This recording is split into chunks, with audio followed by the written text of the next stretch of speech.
예수께서 성령의 능력을 입고 갈릴리로 돌아오시자 그분에 대한 소문이 전역에 두루 퍼졌습니다. 예수께서는 회당에서 가르치셨으며 모든 사람들로부터 영광을 받으셨습니다. 예수께서 자신이 자라나신 나사렛에 오셨습니다. 안식일이 되자 예수께서 늘 하시던 대로 회당에 가셔서 성경을 읽으려고 일어나셨습니다.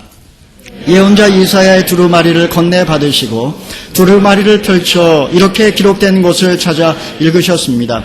주의 영이 내게 내리셨다.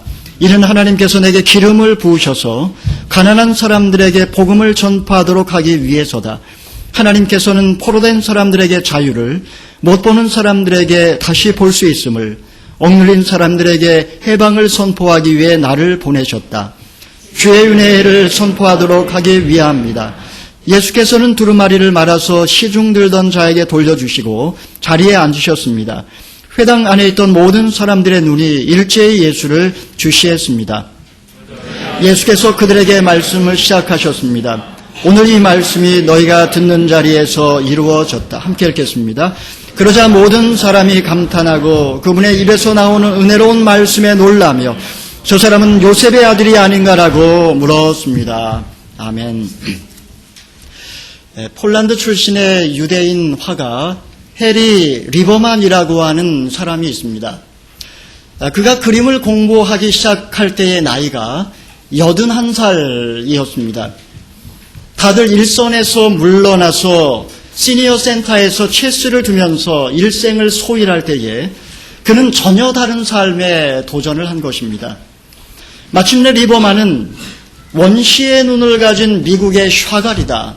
이런 평판을 들을 정도로 아주 유명세를 탔고 그의 작품은 아주 비싼 가격에 팔려 나갔습니다. 우리는 보통 나이를 먹어감에 따라서 한 가지 꿈을 포기하는 경향이 있는 것 같습니다. 은퇴한 사람들에 대한 사회적 편견도 편견이지만 스스로 손에서 일을 떼는 순간 내 인생은 더 이상 미래가 없다라고 생각을 하는 그런 경향이 있습니다. 나이를 먹는다는 것은 누구에게나 일어나는 현상이며 자연스러운 우주적인 섭리입니다. 문제는 늙어가는 것 그 자체가 아니라 내가 누구이며 내가 무엇을 하며 살아야 하는지에 대한 해답을 얻지 못하는 것, 이것이 사실은 더 큰 문제입니다. 미켈란젤로가 시스티나 성당의 천지창조를 완성할 때의 그의 나이가 90세였습니다. 베르디가 오페라 오셀로를 완성할 때에 그의 나이는 80세였으며 그리고 괴테가 대작 파우스트를 완성할 때가 82살이었습니다. 여러분은 지금 몇 살입니까? 해리 리버만은 103세까지 살다가 이 땅에서의 아름다운 소풍을 다 마치고 영원한 고향 천국으로 돌아갔습니다. 자신의 사명을 발견한 사람, 내가 내 인생을 어떻게 살아야 될지 그것을 발견한 사람은 내가 지금 무엇을 해야 되는지 아는 사람입니다. 이 시간 우리는 사명인의 인생으로 살았던 예수님, 그분의 삶을 통해 어떻게 하면 우리가 사명인의 인생을 살 수 있는지에 관해서 여러분과 함께 생각해 보기를 원합니다. 첫 번째로, 사명인의 인생은 사람들의 갈채를 기대하지 않습니다. 우리 14, 15절 말씀을 읽어보겠습니다. 시작. 예수께서 성령의 능력을 입고 갈릴리로 돌아오시자 그분에 대한 소문이 전역에 두루 퍼졌습니다. 예수께서는 회당에서 가르치시며 모든 사람들로부터 영광을 받으셨습니다. 예수께서 마귀에게 시험을 받으시고 성령의 능력을 덧입고 갈릴리로 돌아오셨습니다. 이때 예수님에 관한 소문이 갈릴리 전역에 두루 퍼지기 시작했습니다. 여기서 소문이라는 말은 정확하게 하면 fame, 명성이라고 할 수 있습니다.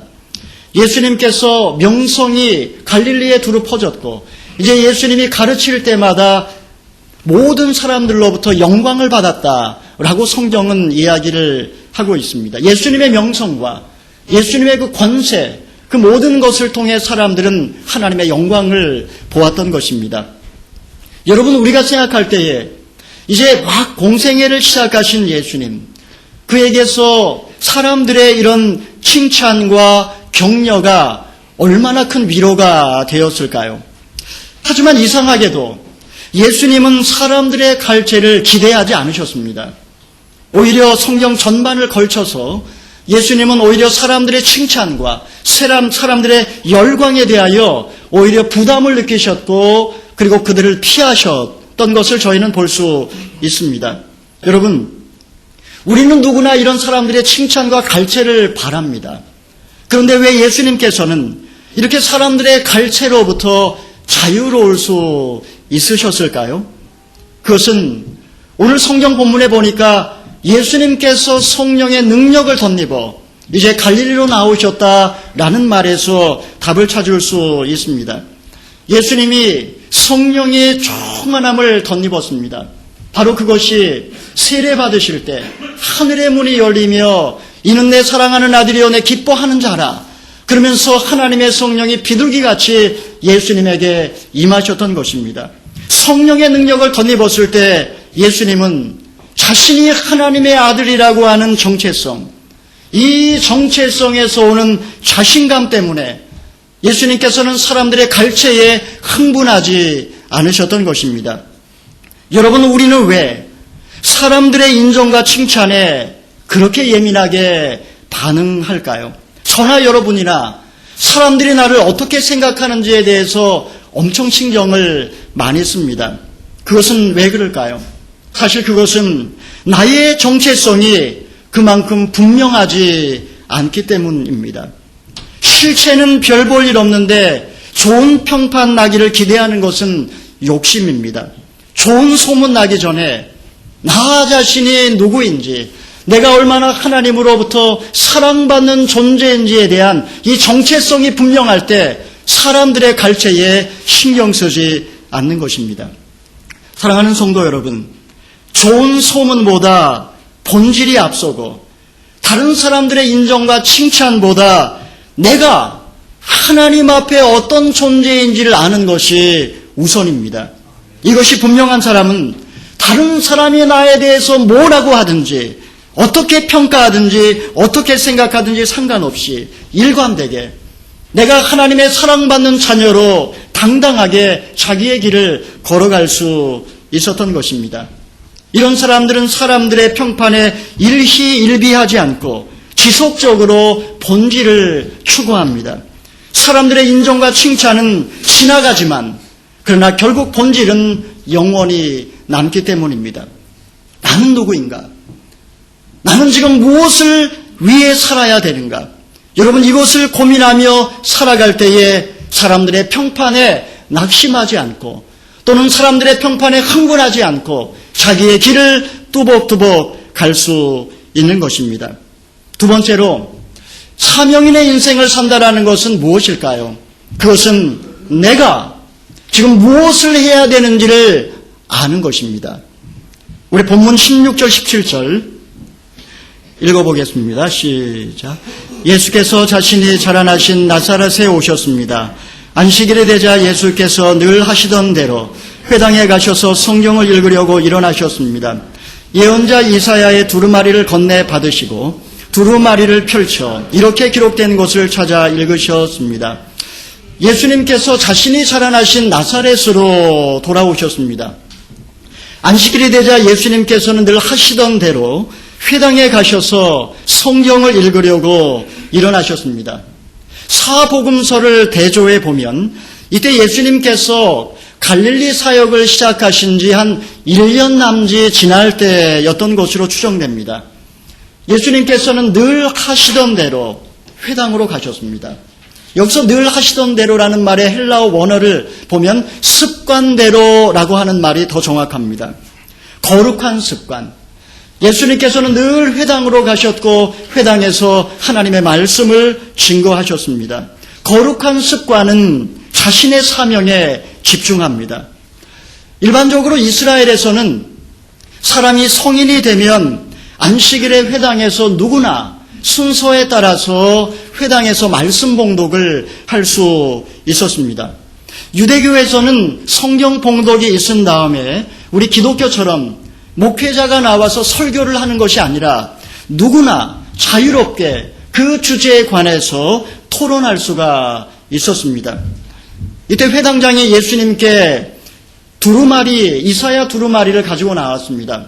오늘 우리가 가지고 있는 이 성경책은 아주 간편하게 만들어졌지만 그 당시 예수님께 들려진 이 두루마리는 회당장이 어깨에 메고 나올 만큼 아주 커다란 그런 두루마리였습니다. 예수님께서 그 가운데 61편의 말씀을 펼치셨습니다. 그리고 그것을 읽기 시작하셨습니다. 말씀이 육신이 되어 이 땅 가운데 오신 성육신하신 말씀이 바로 자신에 관한 말씀을 선포하고 있습니다. 800년 전에 이사야 선지자를 통해 자신이 어떤 일을 할 것인지에 관해서 기록된 바로 그 말씀을 낭독하기 시작했습니다. 참으로 놀랍습니다. 여러분, 그러면 그 내용이 무엇일까요? 우리 18절의 말씀 읽어보겠습니다. 시작. 주의 영이 내게 내리셨다. 이는 하나님께서 내게 기름을 부으셔서 가난한 사람들에게 복음을 전파하도록 하기 위해서다. 하나님께서는 포로된 사람들에게 자유를, 못 보는 사람에게 다시 볼 수 있음을, 억눌린 사람에게 해방을 선포하기 위해 나를 보내셨다. 기름 부음을 받은 예수님에 관한 이야기입니다. 여러분, 기름 부음은 구약 시대에 왕과 제사장과 그리고 선지자들이 받았습니다. 왕은 통치자를, 제사장은 중재자를, 선지자는 대언자를 의미합니다. 또한 기름 부음을 받는다 이 말은 하나님의 선택, 하나님의 복을 내리신 강복, 하나님의 능력, 바로 이것이 기름 부음의 행위였던 것입니다. 여러분, 우리가 기름을 붓게 되면 기름이 낮은 곳으로 흘러가는 것처럼 하나님으로부터 기름 부음 받으신 그리스도, 기름 부음 받은 자 예수 그리스도를 통해 그 기름 부음은 세상을 향해 흘러가기 시작합니다. 여러분, 세상을 향해 흘러갈 때 어떤 일이 벌어질까요? 오늘 본문 말씀에 보면 세 가지 일이 일어난다라고 말씀하고 있습니다. 첫 번째는 가난한 자들에게 복음이 전파된다라고 말씀하고 있습니다. 가난한 자는 단순히 물질적으로 가난한 자를 말하는 것 그 이상입니다. 영적으로 가난한 것 그 이상을 말합니다. 각종 차별과 편견 때문에 하나님의 은혜 밖으로 버려진 자들, 바로 그들이 가난한 영혼들입니다. 불쌍한 영혼들. 그런데 이런 그들에게 복음이 전파될 것이라고 성경은 이야기합니다. 여기서 복음은 어떤 것일까요? 그 복음이란 이 세상 그 어디에도 하나님 안에 버려진 존재는 없다라는 메시지입니다. 여러분, 인간이 불행해지는 이유가 무엇일까요? 여러분은 주로 언제 불행감을 느낍니까? 그것은 세상의 주류 사회에서 밀려나 각종 차별과 편견을 받으면서 주변인의 인생을 살아갈 때 인간은 불행을 느끼기 시작합니다. 나의 존재감은 밑바닥까지 곤두박질을 치고 내가 누구인지 스스로의 정체감마저 잃어버리고 그렇게 살아갈 때 우리는 불행해집니다. 하지만 복음은 이 세상 그 어디에도 하나님의 은혜 밖에 있는 사람은 한 사람도 없고 당신은 결코 버림받은 인생이 아니라고 말을 합니다. 어느 누구도 아웃사이더는 존재하지 않는다. 바로 하나님이 이 세상 모든 영혼을 사랑하시고 그리고 구원하길 원하신다라는 것이 복음입니다. 가난한 자들에게 복음이 전파된다. 두 번째로는 포로된 자에게 자유를, 억눌린 자에게 해방을 얻게 해준다라고 말하고 있습니다. 다른 복음서들과 비교해 볼 때에 이방인들을 위해서 쓰여진 이 누가복음, 이 누가복음에는 유독 자유와 해방이라는 단어가 많이 나와 있습니다. 여러분, 인간은 어떤 점에서 포로되어 있고 인간은 어떤 점에서 억눌려 있을까요? 우리 탐구구절을 세 개를 읽어보려고 합니다. 인간이 어떤 점에서 포로로 살아갈까? 첫 번째는 인간은 죄의 포로로 살아갑니다. 우리 누가복음 1장 77절 말씀 읽어보겠습니다. 시작. 주의 백성에게 그들의 죄를 용서해 주어 구원의 지식을 전할 것이다. 죄로부터의 해방. 두 번째는 사탄으로부터의 해방입니다. 누가복음 13장 16절입니다. 시작. 그렇다면 아브라함의 딸인 이 여인이 18년 동안이나 사탄에게 매여 있었으나 안식일의 매임에서 풀어주는 것이 당연하지 않느냐. 사탄으로부터의 해방. 세 번째로는 모든 경제적인 빚으로부터의 해방입니다. 우리 누가복음 11장 4절입니다. 시작. 우리가 우리에게 빚진 모든 사람을 용서한 것 같이 우리 죄도 용서해 주소서. 그리고 우리를 시험에 들지 않게 하소서. 여러분, 이렇게 죄로부터, 그리고 사탄으로부터, 그리고 모든 경제적인 억눌림으로부터의 해방과 자유, 바로 이것이 예수 그리스도를 통한 구원입니다. 오늘날 현대인들을 볼 때에 겉으로는 얼마나 자유롭고 행복해 보이는지 모릅니다. 뉴질랜드에 살고 있는 우리 한인 사회도 마찬가지입니다. 한국에 있는 사람들이 뉴질랜드에서 이민 생활하고 있는 여러분들 얼마나 부러워하는지 모릅니다. 주말이면 골프를 치고 낚시를 즐기면서 그야말로 부족함이 없이 사는 것처럼 보입니다. 삶은 조금 빡빡할지라도 이렇게 여유 있고 넉넉하게 사는 삶, 얼마나 자유롭고 행복해 보입니까? 하지만 인간의 내면을 조금만 벗겨보면 보이지 아니하는 어떤 세력에 의하여 사로잡혀 노예처럼 그렇게 살아가고 있는 모습을 우리는 봅니다. 어떤 사람은 도박과 갖가지 중독에 빠져서 헤어나오지를 못합니다. 오라 나는 권고한 사람이로다. 이 사망의 몸에서 누가 나를 건져내랴. 어떤 사람은 더러운 영에 사로잡혀 종로로 탑니다. 열등감과 분노와 증오심과 두려움과 원망과 미움의 포로가 되어서 인생을 허비합니다. 어떤 사람은 경제적인 빚더미에 올라앉아 밤잠을 이루지 못하고 빚쟁이들에게 노예처럼 살아갑니다. 여러분, 그런데 오늘 성경 본문은 주의 성령이 임하시면 모든 흉악의 결박을 끊어버리고 진정한 자유와 해방이 올 것이다라고 약속합니다. 진리를 알지니 진리가 너희를 자유케 하리라. 그렇습니다. 진리 대신 예수님을 우리가 진정 안다면 그곳에 진정한 자유와 해방이 찾아오는 줄 믿으시기를 바랍니다. 무엇보다도 이 땅에 기름 부으심이 임할 때에 못 보는 사람들이 보게 됩니다. 복음서에 보게 되면 예수님께서 소경을 고쳐주시는 장면이 자주 등장하죠. 사람이 앞을 보지 못하는 것처럼 불행한 일이 있을까요? 하지만 예수님께서는 눈을 보지 못하는, 앞을 보지 못하는 소경보다 더 불쌍한 자가 영적인 소경이라고 말씀하셨습니다. 세리는 돈의 눈이 멀었습니다. 사마리아 여인은 사랑의 눈이 멀었습니다. 니고데모는 율법의 눈이 멀었습니다. 여러분, 헬렌 켈러가 이런 말을 한 적이 있었습니다. 눈으로 보지 못하는 것보다 더 안타까운 것은 미래를 보지 못하는 것이다. 참된 가치가 어디 있는가? 인생의 참된 목적이 어디 있는지 그것을 모르는 사람은 미래가 없습니다. 성경에 등장하는 수없이 많은 사람들이 원래 그런 사람들이었습니다. 하지만 그들이 예수님을 만나는 순간에 그들의 눈에서 비늘이 벗겨지면서 인생의 참된 가치와 목적을 발견합니다. 하나님께서 우리의 눈을 뜨게 해주셔서 우리도 소경으로 살지 아니하고 내가 누구인지, 그리고 무엇을 위해 살아야 되는지 자신의 정체성과 사명을 발견할 수 있기를 축원합니다. 세 번째로, 사명인의 인생은 어떤 삶일까요? 그것은 은혜를 선포하는 삶입니다. 우리 19절의 말씀 읽어보겠습니다. 시작. 주의 은혜를 선포하도록 하기 위함이다. 은혜의 해. 이 말을 개역성경에서는 신년이라고 해석을 했습니다. 이스라엘에서는 7년마다 안식년이 있었고 이 안식년을 7번 지나가면 50년째 될 때에 신년을 선포했습니다. 이때 양강나팔을 불었기 때문에 그 양강나팔의 의미 주빌리라는 말로 신년을 표현을 합니다. 레위기 25장 10절에 보게 되면 신년에 어떤 일이 선포되어지는지가 나와 있는데요. 같이 한번 읽어보겠습니다. 시작. 너는 50년이 되는 해를 거룩하게 하고 그 온 땅의 모든 사람에게 자유를 선포하라. 그것이 너희를 위한 신년이다.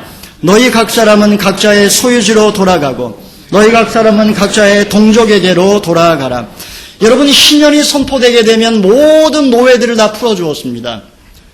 링컨 대통령이 노예 해방을 외쳤지만 지금까지도 인종차별은 없어지지 않았습니다. 그런데 이스라엘에서는 50년마다 모든 노예를 다 풀어주었습니다.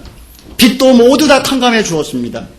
그리고 땅도 원래 주인들에게 다 돌려주었습니다. 여러분, 이스라엘의 역사 속에 신년이 얼마나 잘 시행되었는지는 확인할 길은 없습니다. 그러나 분명한 것은 이 신년이라는 것은 세상 역사 속에 유래를 찾아볼 수 없는 자유와 해방의 법이라는 것입니다. 신년이 선포되는 날, 그날은 바로 해방의 날이요, 회복의 날이요, 은혜의 날입니다. 우리가 인생에서 실패할 때도 있고, 인생에서 패배할 때도 있고, 인생에서 죄를 짓고 어두운 밤을 방황할 때도 있지만 신년이 선포되면 모든 것이 회복되고 모든 것이 해방되고 은혜의 강물이 넘치는 축제가 되는 것입니다. 여러분, 얼마나 감사한 일입니까? 내 인생이 다시 회복될 수 있는 기회가 주어진다니 얼마나 감사한 일입니까? 그런데 예수님께서 이 땅 가운데 신년을 선포하기 위해 오셨다. 너는 이제 해방이다. 너는 이제 노인받았다. 너는 이제 자유인이다. 보라, 지금은 은혜 받을 만한 때요. 보라, 지금은 구원의 날이로다. 하나님의 그 놀라우신 은혜의 강물이 예수님의 신년 선포를 통해 이 땅 가운데 이루어진다고 주님은 말씀하고 계신 것입니다. 여러분, 얼마나 놀라운 것입니까? 사람들은 죄인을 정죄하고 그리고 의인은 스스로 의롭다고 생각하며 이 세상은 부자는 점점 부자가 되고 가난한 자는 점점 가난한 자가 되는 것이 세상의 이치이지만 하나님께서는 우리를 향하여 신년을 선포하시고 회복과 그리고 정의와 그리고 은혜를 우리에게 말씀해 주십니다. 여러분, 그렇다면 이에 대한 사람들의 반응은 어떠했습니까? 우리 22절의 말씀 읽어보겠습니다. 시작. 그러자 모든 사람이 감탄하고 그분 입에서 나오는 은혜로운 말씀에 놀라며 저 사람은 요셉의 아들인가 하고 물었습니다. 여러분, 참으로 이율배반적인 모습을 보게 됩니다. 그들은 예수님을 주목해 봅니다. 그리고 그 은혜로운 말씀에 놀랍니다. 하지만 그들은 예수님을 배척합니다. 왜 그럴까요? 참으로 이해할 수 없는 말씀입니다. 은혜로운 말씀에 놀랬지만 그들은 예수님을 거절합니다. 왜 그럴까요? 사실 은혜의 해는 모든 사람들에게 기쁨을 주는 것은 아닙니다. 여러분, 우리가 뉴질랜드에서 많이 버는 사람들은 많은 세금을 내면서 기쁨과 감사함이 넘칠까요? 아마 그렇진 않을 것입니다. 여러분, 이 신년은 모든 이들에게 기쁨을 주는 것은 아니었습니다. 가난한 자들, 빚더미에 눌러 앉아있는 자들, 땅을 수탈당하고 굶주린 자들에게 신년은 복음입니다. 하지만 부자들과 빚쟁이들과 기득권자들에게 신년은 자신의 것을 빼앗기는 날인 것입니다. 그렇기 때문에 그들은 예수님의 이 놀라운 은혜를 받아들이지 않았던 것입니다. 아마 여러분들 가운데 영화 빠삐용을 기억하시는 분들 많이 계실 것입니다. 사실 빠삐용은 실화를 바탕으로 만들어진 영화였습니다. 이 영화의 실제 주인공 앙리 샤리엘은 1906년에 교장 선생님의 아들로 태어났고 청소년 시절에 나쁜 친구들과 어울리면서 탈선을 하게 되었습니다. 그의 가슴에 나비 모양의 문신이 새겨져 있기 때문에 친구들이 그를 빠삐용, 나비라고 불렀습니다. 20살 때 파리의 한 선술집에서 있을 때 거기 가까운 곳에서 살인사건이 일어났습니다. 그는 체포되었고 억울하게 누명을 쓰고 악명 높은 기아나 섬으로 유배되었습니다. 자신이 살인죄를 지은 것도 아니었지만 검사의 잘못으로 종신형을 선고받고 그리고 인간 이하의 취급을 받으며 감옥 생활을 합니다. 먹을 것이 없어서 감옥에서 바퀴벌레를 잡아먹으면서 살았습니다. 끊임없이 탈출을 시도했지만 번번이 체포되어 더 열악한 감옥에 던져졌습니다. 그럼에도 불구하고 그가 포기하지 않고 계속 탈출을 시도한 이유는 한 가지였습니다. 바로 그 사람, 그 검사에게 복수하겠다는 일념 한 가지였습니다. 미움에 사로잡혀 있던 그는 마침내 10번의 시도 끝에 탈출에 성공합니다. 그리고 영화는 거기에서 끝납니다. 하지만 사실 더 중요한 것은 그 다음 스토리입니다. 앙리 샤리엘은 그 베네수엘라로 가서 많은 돈을 법니다. 1967년 범죄 시효가 끝나는 30년 만에 그는 파리로 돌아옵니다. 그 검사에게 복수하기 위해서. 하지만 그가 고향에 돌아왔던 어느 날 어린 시절에 만났던 하나님, 그 하나님이 그의 영혼 깊은 곳에서 세미하게 말씀하기 시작했습니다. 그는 성령의 감동으로 주님의 음성을 듣고 놀랍게 변화됩니다. 그는 훗날 이렇게 회고를 했습니다. 나는 하나님께 기도했다. 내가 복수를 포기하는 대가로 또 다른 비극이 생기지 않게 해달라고. 그리고 나 자신에게 이렇게 속삭였다. 너는 이겼다. 너는 이제 자유롭고 사랑받는 너의 미래 주인공으로 여기 서 있다. 그는 지금 자신의 인생에 희년을 선포했던 것입니다. 일생 복수심과 미움의 노예로 살아가던 그에게 하나님의 은혜가 임했을 때 그는 자신의 삶을 통해 자유와 해방을 선언했던 것입니다. 사랑하시는 성도 여러분, 이 시간 여러분의 인생에도 희년을 선포하시기를 축원합니다. 진리는 설명하는 것이 아니라 선포하는 것입니다. 이 세상에는 세 가지 인생이 있다라고 말을 합니다. 첫 번째는 생존을 위한 인생입니다. 서바이벌, 먹고 살기 위해서 사는 인생입니다. 두 번째 인생은 성공을 위한 인생입니다. 성공하기 위해서 악착같이 정상을 향하여 올라가는 인생입니다. 세 번째 인생은 의미 있는 인생입니다. significant입니다. 의미 있는 인생. 예수님은 자신의 사명, 그 사명에 이끌리는 인생을 사셨습니다. 그것은 오직 한 가지, 가난한 자들에게 복음을 전파하고 포로된 자에게 자유를, 눈먼 자에게 다시 보게 함을, 억눌린 자에게 해방을 선포하는 것. 이 한 가지 사명에 예수님은 집중하셨기 때문에 비록 33살에 짧은 인생을 사셨지만 예수님은 온 세상을 구원하고도 남을 만한 역사를 이루셨던 것입니다. 예수님의 삶은 이 사명 한 가지에 집중했기 때문에 진정으로 의미 있는 인생 살 수 있었던 것입니다. 사랑하시는 성도 여러분, 나는 지금 어떤 인생을 살고 있습니까? 생존을 위한 인생입니까? 성공을 위한 인생입니까? 의미 있는 인생입니까? 나는 누구이며 지금 무엇을 위해 살아야 할까요? 여러분의 정체성과 여러분의 사명은 무엇입니까? 여러분의 나이만을 계산하고 있지는 않습니까? 이 시간 그 해답을 찾으시고 여러분의 인생이 내가 누구인지 정체성과 내가 이제 무엇을 위해 살아야 되는지 사명을 발견하시는 저와 여러분이 되시기를 주님의 이름으로 축원합니다. 아멘. 우리 시간의 말씀에 의지해서 한번 기도하기를 원합니다. 나는 지금 어떤 인생을 살고 있는가? 생존을 위한 인생인지, 성공만을 위한 인생인지, 의미 있는 인생인지, 나는 누구이며 내가 무엇을 위해 살아야 되는지 알지 못한다면 우리의 인생은 근본적으로 방황할 수밖에 없음을 고백합니다. 하나님 아버지, 나는 내 사랑하는 아들이여 내 기뻐하는 자라.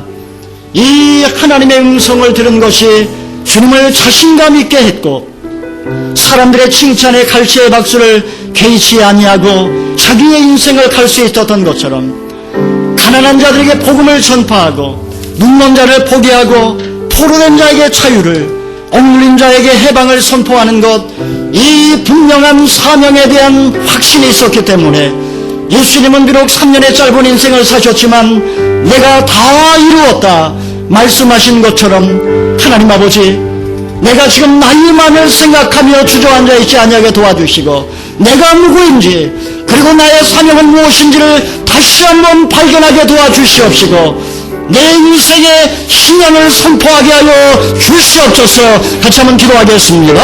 자비로우신 하나님 아버지, 이 시간에 우리 모든 성도들이 하나님 앞에서 신년을 선포하기를 원합니다.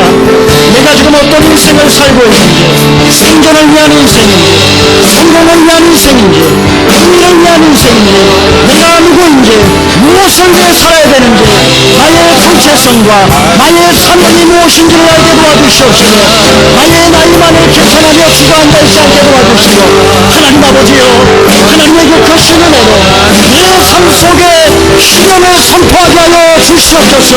하나님 아버지요, 모든 포로된 자에게 자유하게 하여 주시옵소서. 모든 억눌린 자들이 해방되게 하여 주시옵소서. 하나님 아버지, 눈을 감고 있는 자들이 눈을 뜨게 하여 주시옵소서. 하나님의 은혜가 우리의 삶 속에 선포되게 하여 주시옵소서. 하나님 아버지요, 하나님의 누구인지를 알게 하여 주시고, 내 삶이 무엇인지를 알게 하여 주시고, 날마다 새롭게 내가 무엇을 위해 살아야 되는지, 그리고 내가 과연 누구인지를 알게 하여 주셔서 날마다 하나님 앞에 살게 하여 주시옵소서. 살아계신 하나님 아버지, 나는 지금 어떤 인생을 살고 있습니까? 생존을 위한 인생입니까? 성공을 위한 인생입니까? 아니면 의미 있는 인생입니까? 내가 누구인지 알게 하여 주시옵소서. 내가 하나님의 사랑받는 자녀인 것을 알게 하여 주시옵소서. 내가 지금 무엇을 위해 살아야 되는지를 알게 하여 주시옵소서. 하나님 안에서 나의 사명을 보여주시옵소서. 무엇보다도 하나님 아버지, 우리의 눈이 떠지게 하여 주시옵소서. 모든 결박이 풀어지게 하여 주시옵소서. 모든 억눌린 것에서 해방되게 하여 주시옵소서.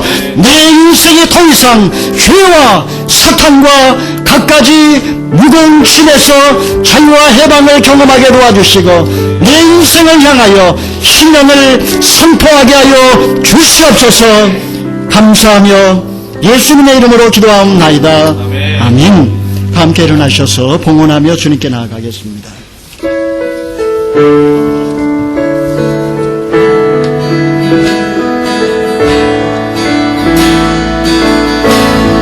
시작됐네. 우리 주님의 능력이 나의 삶을 다스리고 새롭게 하네. 자유하네. 죄와 사망으로부터 나의 삶이 변화보다 충만하네. 손들고 찬양하겠습니다.